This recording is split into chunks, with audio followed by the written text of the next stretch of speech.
있는데요. 그래서 많은 얘기는 해드릴 수가 없을 것 같고요. 그래서 아까 어제 그 요청하신 그런 부분들, 이게 제가 이게 먼저 체험했던, 느꼈던 그런 부분이 기후변화 관련돼서 그런 부분에 대해서 말씀드리고요. 기후변화 현재길이라고 돼 있는데 예전에는 예길이라고 됐었어요. 예길은. 요거는 1974년도, 그러니까 69년도에 간첩 사건이 있었죠. 네. 김신주 사건. 네. 그때 이승복 그때 죽었잖아요. 많이 모른다. 네, 나는 정말 진짜 일절 했는지 안 했는지 모르지만 하여튼 진짜 죽었대요. 하여튼 그리고 그때 그리고 나서 이게 길이 없었어요. 이길로 작은 소록길이었는데 그때 그냥 부자 작전도로로 해가지고 지금 길 내면서 이 도로가 그냥 붙였다가 지금 다시 그냥 복원한 거거든요. 실제로 이 길만이 아니고 전부 그렇게 왔다 갔다 하는 길이었는데 지금 차가 다니다 보니까 지금 이 길이 이렇게 나왔습니다. 저는 개인적으로 그 산에 올라가는 그거보다는 이게 되게 좋아요. 네. 특히나 지금같이 단풍 들 때는 계곡을 따라서 단풍이 먼저 들거든요. 그래서 지금 최고 절정일 때, 가장 이쁠 때, 완전 좀 더 더 이쁠 때, 그러니까 올해는 단풍 좀안 예뻐요. 좀안 예뻐. 안 옛날에 예뻐가지고 비해서 그렇지. 작년 같으면 되게 이뻤어요. 작년이 완전 딱 왔었으면 정말 좋았어요. 조금 아쉬움이 네, 있어요. 저도 그렇게 그래도 느꼈어요. 고대산 중에서는 최고의 그 단풍을 볼 수 있으니까 그렇게 이제 생각하시면 될 것 같습니다. 강우 때문에 그런 건가요? 네, 강우 때문에. 그러니까 단풍이 들어있는 단풍이 안 지고 그냥 바로 낙엽처럼 떨어져가지고 하면서 또 설명드릴 시간이 없어요. 좋을 것 같아요. 하시면 돼요. 다시.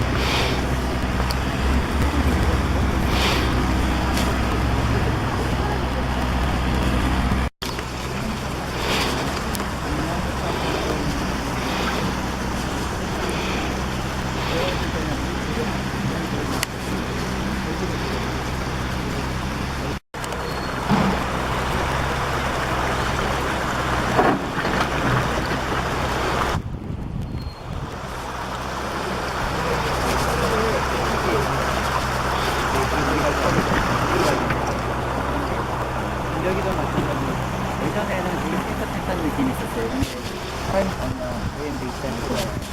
위를 보면 밑에 그냥 색깔이 노랗잖아요. 예전에는 더 깨끗하고 맑았었어요. 지금도 맑다 그러긴 하지만 그때에 비하면 많이 줄은 것 같아요. 물량이 줄어드는 거는 아마 그거 했던 것 같아요. 기후가 변하면서 이제 여기는 봄에, 겨울에 물이 엄청 많이 왔었거든요. 저희가 문 열고 나오면 거의 1m씩, 그래서 학교도 못 가고 그럴 정도였거든요. 또 여름 되면 저희 집 앞에 나무다리가 있었는데 그 다리를 그냥 떠내려가가지고 며칠씩 이제 못 가고 그랬었는데 그게 매년 반복이 됐었어요. 근데 요즘엔 그렇게 와가지고 물이 큰 물 나가는 경우가 몇 년에 한 번씩 있잖아요. 그 정도로 그냥 많이 줄어든 것 같고. 그 물이 강수량이 적다 보니까 물량이 점점 줄어드는 것 같고, 그다음에 습도 되게 단순해져 가고 있어요. 지금 기후 온난화라고 얘기 많이 하잖아요. 이게 기후가 올라가면서, 기온이 올라가면서 침엽수림들이 다 줄어들고요. 탄력수로 바뀌어버려요. 근데 실제로 우리가 침엽수림이 물을 더 많이 이게 탄력수가 더 많이 물을 흡수할 것 같지만 침엽수림이 더 많이 흡수를 해요. 실질적으로. 잎이 작잖아요. 그래서 표면적으로 따지면 더 많이 그래요. 그리고 바로 썩지 않고요. 침묵수를 조금 있다가 저장을 했다가 이제 내보내는데 활력수로 바뀌면서 물을 더 많이 사용을 해요. 잎이 면적이 넓어지는 잎이 더 이렇게 생산장에서 그러니까 더 보존을 못하고 더 많이 이제 날려보내니까 저장을 못하는 거죠. 그러다 보니까 쓰레기 점점 줄어들어서 없는 상황이 되는 거죠. 그래서 우리나라도 물 부족 국가 얘기 많이 하잖아요. 그거는 농업하고도 관련이 있어요. 우리 민족은 되도록 이제 논농사 위주였잖아요. 논농사를 하게 되면 그 물을 보관을 계속 하거든요. 저장을 하잖아요. 그래서 그걸 생태적으로만 바꾸면 참 좋은데 좀 기존 농업에서는 조금 농약이나 이런 기류를 많이 써서 이제 좀 문제가 됐지만 그래도 저장할 때 수량을 저장할 때는 엄청난 역할을 했었어요. 그래서 논이 점점 줄어들고 있죠. 그렇기 때문에 이 농사를 살려야 되는데 정말 쌀 소비가 점점 줄어들다 보니까 계속 바뀌었다고 있잖아요. 우리가 맨날 이렇게 물 부족 할 게 아니라 먼저 이렇게 물을 저장할 수 있는, 그러니까 댐처럼 대형댐으로 만들면 무조건 문제가 생기잖아요. 대형으로 만들면. 근데 우리 조상들은 생태적으로 그냥 논농사라는 게 생태적으로 엄청난 걸 했었어요. 그러니까 천수답이라고 그러죠. 한 비가 내려야지만 농농사를 지을 수 있는 그런 부분들은 그래서 분봉이라고 만들잖아요. 우리는 크게 안 만들고 할 때 작게 만들어야 돼요. 분봉은 생태 도구잖아요. 네. 크게 만들면 무조건 문제 생기는데 작게 만들었기 때문에 우리 필요한 만큼만 만들기 때문에 마을별로도. 네, 마을별도 있고 그래서 그런 것들이 되게 많았었어요. 그러면 거기에 다양한 생물들이 살잖아요. 그 생물들이 사는 것들 그래서 생태계의 균형을 이뤄서 안 돼요. 그런 걸 다 없애버리고 대형댐을 만들고 이러다 보니까 그래서 관계를 하죠. 그 다음에 지하수를 잘 뽑아 쓰잖아요. 지하수를 뽑았으면 점점 우리 지하에 있는 물이 점점 사라지고 고갈되기 때문에 점점 더 문제가 생깁니다. 그래서 그런 것들이 계속 악순환되는 걸 없고 그래서 우리 전통 농업이나 이런 것들을 살릴 수 있는 기업형보다는 전통 농업, 우리 한국형 농업을 살리는 게 중요하다는 생각이 듭니다.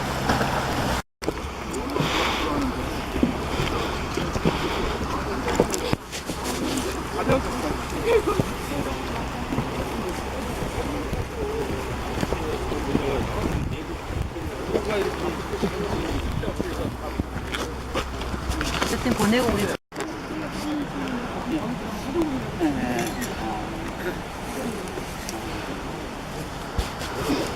강원도는 되게 눈 많이 오고 산이 되게 돌이 길잖아요. 그리고 나는 전자 부동산에 투자했단 말이에요.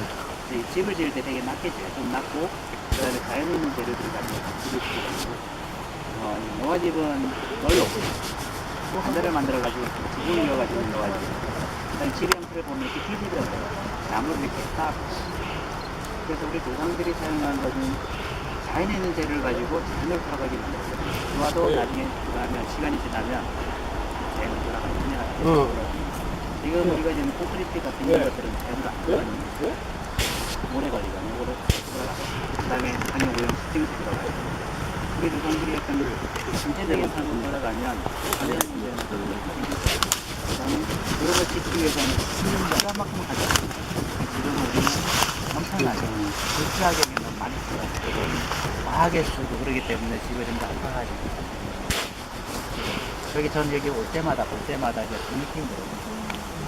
그러면서도 저도 좀 아이러니하게 핸드폰을 쓰고 더 편한 걸 입고 아까 그 말씀하신 것 중에 그거 있잖아요. 먹으면 치료가 되고 먹으면 치료가 되고 그냥 버리면 쓰레기가 된다 그러면 요즘에는 안 그런 것 같아요. 요즘에는 그 경계는 우리가 먹고 그냥 그래도 그것도 쓰레기가 되고 그거는 언제나 이렇게 환경오염이 만들어요. 조금 가서 또 제가 보여드릴 건데요. 우리 조상들은 자연적인 정말로 그냥 기리를 만들었잖아요. 그러다 창했었어요. 창했었다 그래요.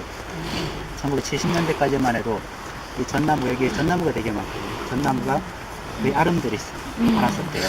한 200년 뭐, 이렇게 전나무들이 되게 많았었는데 지금은 전나무를 보기 점점 어려워져요. 전나무는 고산에 사는 그 추운데 잘 사는 나무거든요. 그 다음에 평균적으로 한 200년에서 250년. 이건 전 세계 평균이기 때문에 그런 거예요. 우리나라에서는 여기서는 더 오랫동안 살았었어요.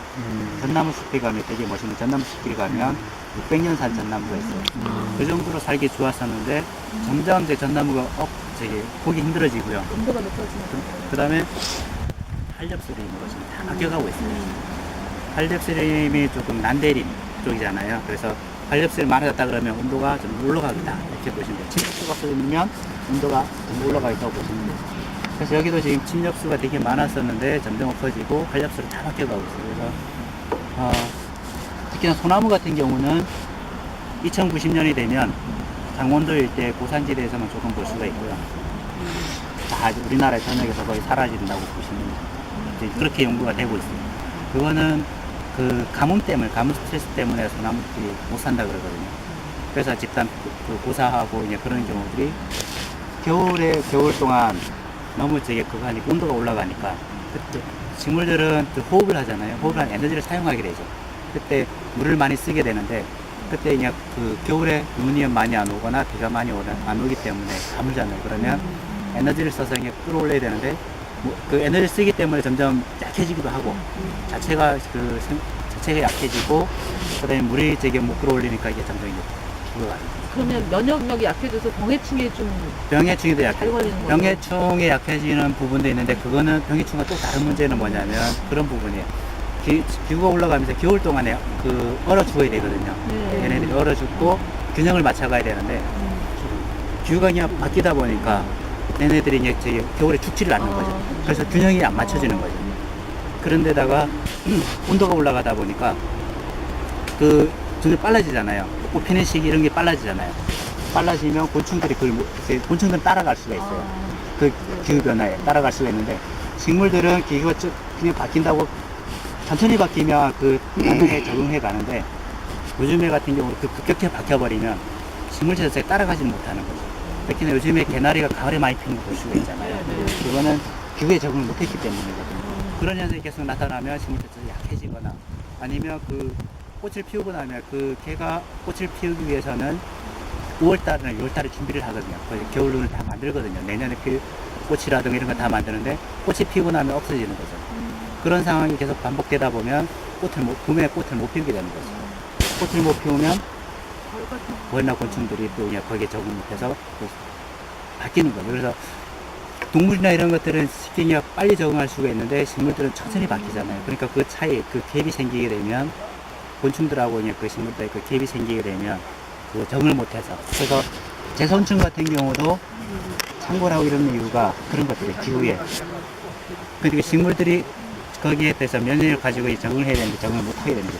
갑자기 확 그게 돌발적인 어떤 그 곤충이나 이런 생물탕이 변하면 멸종할 수 있는 환경이 점점 이제 늘어나게 되는 거죠. 그런 것들이 아직 이렇게 예. 모니터링 혹시 되거나 그러지는 않은 지금까지 상태죠? 아직까지도 그냥 그렇게 확실하게 연구가 안 되고 다만 이제 조금씩 연구는 되고 있는데 그것들이 기간이 길어야지만 그게 가능한 부분들이잖아요. 그렇기 때문에 지금부터 그냥 아직 지금까지 나온 결과는 없지만 조금씩 연구는 돼가고 있어요. 그리고 우리나라 아직 먹고 살기 힘들면 그런 연구가 적잖아요. 외국에서는 조금 많이 돼 있어도 우리나라에서는 시작한 지가 얼마 안 됐어요. 산림과학연구원에도 연구하고 있다고 5년 해가지고 네, 연구는 하고 있는데 네, 그게 네. 우리나라는 지금 시작이 늦었기 데이터가 때문에 아직 데이터가 많이 축적이 안 된 상태예요. 그래서 외국 데이터 우리하고 또 안 맞잖아요. 기후나 조건 이런 게 안 맞기 때문에. 그래서 앞으로 어떤 데이터적인 결과를 보시려면 앞으로 또 20년, 30년 뒤에 계속 그런 멸종 현상이 네. 무슨 먼 아프리카나 이런데 사막화되는 네. 그런 지역에서만 일어나지 않고 우리가 사는 현장 네. 안에서도 네. 멸종 현상이 나타날 수도 있다는 얘기죠. 네, 그래서 지금 멸종위기 우리 환경부에서도 멸종위기 동식물에서 2급, 2급으로 다 나눠놓고 있잖아요. 예전에는 많았었는데 지금은 점점 사라져가고 있고 특히나 우리 큰악새 같은 경우는 멸종했다고 보는 거잖아요. 큰악새가 북한에서 7개체, 그것도 예전에 이제 80년대 그때 7개체 확인됐고 우리나라는 60몇 년도인가 거기서 광릉 수목에서 발견된 게 마지막 개체였잖아요. 그래서 저쪽 동남아시아 쪽도 큰악새가 종류가 있어요. 근데 우리나라하고 유전자가 달라요. 다르기 때문에 우리나라 큰악새는 거의 이제 멸종했다고 보게 되는 거죠. 우리 주변에서도 멸종 현상이 일어나고 있는 거죠. 그래서 우리 멸종할 수 있는 그런 것들을 지금 제정해서 구워서 한 220종 정도가 있어요. 네. 그래서 그렇게 지금 이쪽에서도 우리 오대산 같은 경우도 한 4-5 종류가 있거든요. 멸종위기. 오대산 같은 경우는 곤충하고 동식물들이 되게 많아요. 많은 것 중에 하나인데 남방계 식물하고 북방계 만나는 지점이기 때문에 그러니까 추운데 잘 자라는 식물들하고 따뜻한데 잘 자라는 식물들하고 딱 만나는 지점이 여기 오대산이에요. 그렇기 때문에 곤충이나 동식물들이 되게 많아요. 그래서 특히나 곤충 연구하는 사람들이 오대산 안 지나가면 안 되고 버섯 연구하시는 분들 안 지나가면 그러면 앞으로 기후변화에 따라서 여기도 피해를 많이 입을 수 있는 가능성이 여기도 충분히 가능성이 있는 거죠. 그런 거를 네. 멀쩡사 아니 모든 전체에서도 고민해야 되겠지만 관리하시는 분하고 멀쩡사 같은 경우에 역할을 또 하실 수도 있잖아요. 네. 공유하고 알리고 이렇게 하시는 작업이 필요한 것 같아요. 특히 여기 전나무숲 같은 경우는 네. 어쩐다 자랑거리잖아요. 네. 전나무숲은 침해수이고 네. 한백성이 있잖아요. 네. 얘네가 완전히 사라질 가능성이 되게 높다 그러더라고요. 어떤 네. 연구자에게 네. 들었는데 그래서 월정사가 위기의식을 느껴야 된다 그 네. 얘기를 하더라고요. 근데 전번에 지금 몇 년 전에 얘기를 했었어요. 2008년인가 그때 면담 시간이 있어가지고 그 얘기를 한번 했었어요. 네. 그때는 걱정 안 해도 된다고 말씀하셨던 분께 그때 의식이 좀 없었던 것 같아요. 주제수는 아니시고. 네, 주심이었던 건 아니었던 것 같아요. 주변에 전나무가 많다. 심으면 된다 이렇게 말씀하시더라고요. 그래서 그때 정말 아, 답답하네요. 그때 그 위에는 다 말을 못 하겠더라고요. 근데 사실 이게 울정사만 노력해서 될 수 있는 문제는 아니잖아요. 그렇죠. 기후 자체이기 때문에. 그렇죠. 저희가 어렸을 때 저기 소풍 내는 데 오면 전나무 숲이 그냥 전나무 꽉 울어차가지고 되게 어두웠던 기억이 있어요. 한낮인데도 어둡게 지나갔던 기억이 있어요. 근데 지금 가보면 많이 춥고 이게 되게 없어요. 그래서 어떤 사람들은 그래요. 그게 자연적인 현상이다. 근데 자연적인 현상이긴 하죠. 근데 그게 너무 빠르다는 게 문제죠. 그렇죠. 빠르게. 그러니까 200년에 그러니까 여기도 그냥 한 200년 정도 된 하거든요. 근데 그 전 600년 살았던 나무들은 환경이 나빠서 그냥 그런 거 아니잖아요. 환경이 좋아서. 지금 환경이 600년 정도 살 수 있는 나무들을 200년밖에 못 살게 하는 거잖아요, 지금. 심각한 문제. 그러니까 지금 그렇게 고사되고 있고 후계목들이 자라긴 하는데 후계목들도 그냥 그렇게 크게 자라지 못하니까 그러니까 지금 문제가 되는 거죠. 문제의식을 가져야 되는데 아직 그런 의식을 가지지 않는 게 문제가 되는 거죠. 그래서 우리 저에게 환영하시는 분들이 좀 자주 오시죠. 이렇게 제가 되게 고마웠던 부분은 뭐냐면 그 하면서 되게 존경스러웠던 부분이 뭐냐면 이 지나가시잖아요. 그러면 이렇게 사람들이 보게 되고 또 어떤 뉴스나 이슈가 되면 뉴스에 이렇게 나오게 되면 생각 못해. 저 같은 경우도 그냥 단순하게 그것만 생각했었잖아요. 그냥 그 수동적으로 참여만 하고 그냥 뭐 돈 내고 이제 필요하다 그러면 이렇게 했었는데 이렇게 그냥 한번 지나가시면 저같이 이렇게 생각이 조금 바뀔 수 있는 부분들이 충분히 생기니까 그래서 참 좋으신 것 같아요. 자주 이렇게 이어졌으면 좋겠고 네. 다음에 또 가게 되면 저도 이게 조금 더 적극적인 어떤 그런 참여를 좀 더 생각하게 되는 어떤 그런 그래서 조금씩 바뀌어가는 것들이 중요한 것 같아요. 자, 이쪽이 다 마을이잖아요. 마을에서 이거 마을에서 따로 돼. 하더니 마을 따로 돼. 여기 가가지고 여기 입구 쪽에 그렇게 담장을 땄고요. 위에는 없어요. 담장을 땄고 거기 그냥 돌 2개 이렇게 놓고 그냥 거기서 있어요. 그러면 그때 예전 어렸을 때는 항상 이제 조리 키웠잖아요. 개들이 얘가 먹고. 근데 이제 들어오면 그가 따라와요. 그래서 그거 하면 네 그렇게 그래서 전체적으로 다 이게 처리가 돼요. 예, 실제로 장치 잘 쓰는 돼. 것 같아요. 이런 형태로 대부분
이거 가지고서 걔네가 먹을 그런 것들이 같이 어리가슬이 같이 움직여야 되기 때문에 좀 별도로 식물도 잡아야 되잖아. 그래서 그러니까 물론 움직일 수 있긴 하지만 네, 그러니까 식물에 비해서는 그것들이 천천히 움직이면 따라갈 수도 있는데 너무 급격하게 바뀌어버리니까 그러니까 적응 못하는 거예요. 그 다음에 또 문제는 뭐냐면 고립이 되다 보니까 잠깐 폐화되는 게 문제가 돼요.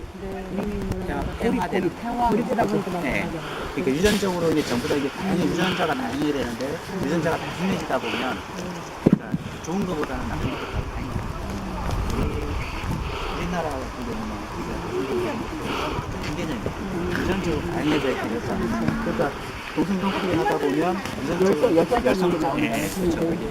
그게 점점 이제 특징이 매력이 사라지면서 그런 게 있죠. 근데 나 우리 친구가 11월 3일날 싫어한대요. 11월 달까지 그거 지금 시험인데 이게 안 정해져 있어요. 우리나라에 진심이 있어가지고 병원에서 진심이 된다는 게 내가 못 진짜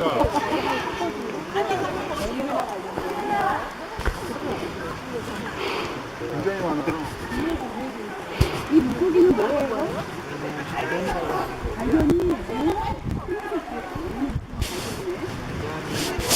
피라미가 분석이 가장 심하고요. 발견이나 저한테 특별하게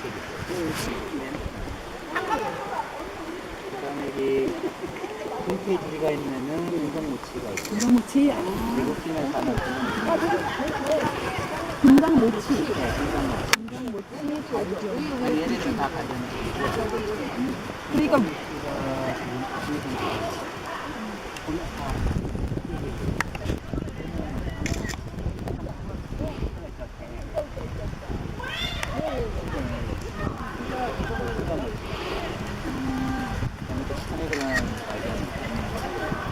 소리가 나도 안 도망가고 여기 사람들 사진을 조회해가지고 이렇게 좋은 게 있어요.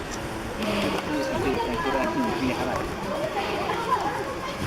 하나마리는 찾지 않기 때문에 하나마리는 와, 여기가 되게 깊네요. 엄청 깊어요. 네. 들어가시면 이제 네. 깊어 보이진 않는데? 맑기 때문에 이렇게 안 깊어요. 올라오면 또 예쁜 길이 있을 것 같아. 허용을 하다 보니까 그래서 수질 측정을 한번 해봤어요. 그래서 1급수에다가 사람들이 놀고 지나가면 밑에서 이렇게 딱 가잖아요. 그러면 사람들이 그러잖아요. 물에 이제 발만 담그는데 이 바뀌겠냐. 네, 안녕하세요. 서울에서 왔습니다. 안녕하세요. 저희 반갑습니다. 기후요정단이라고 기후변화 뉴스나 이런 거 실제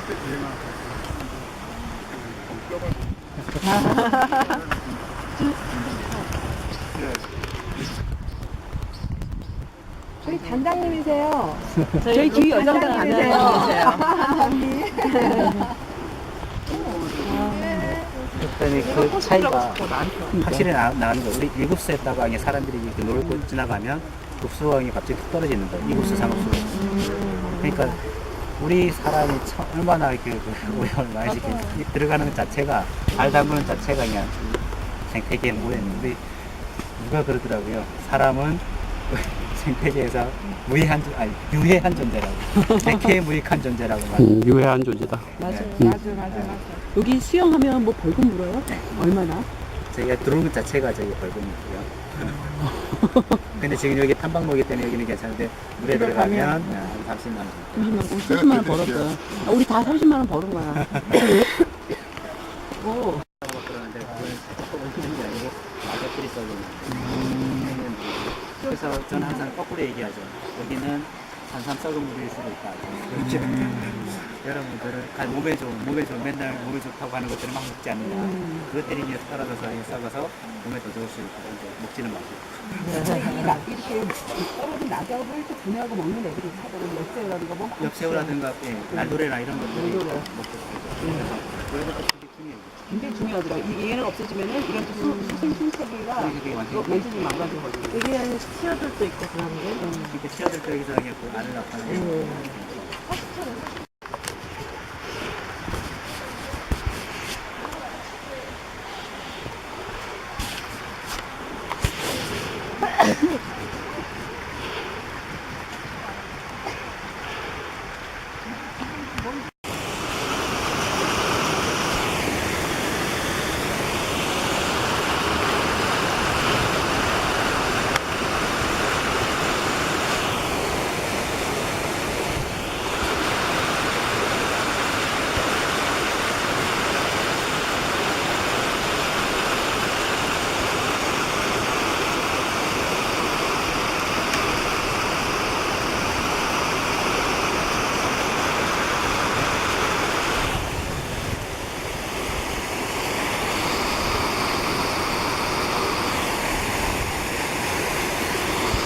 굉장히 좋을 것 같습니다.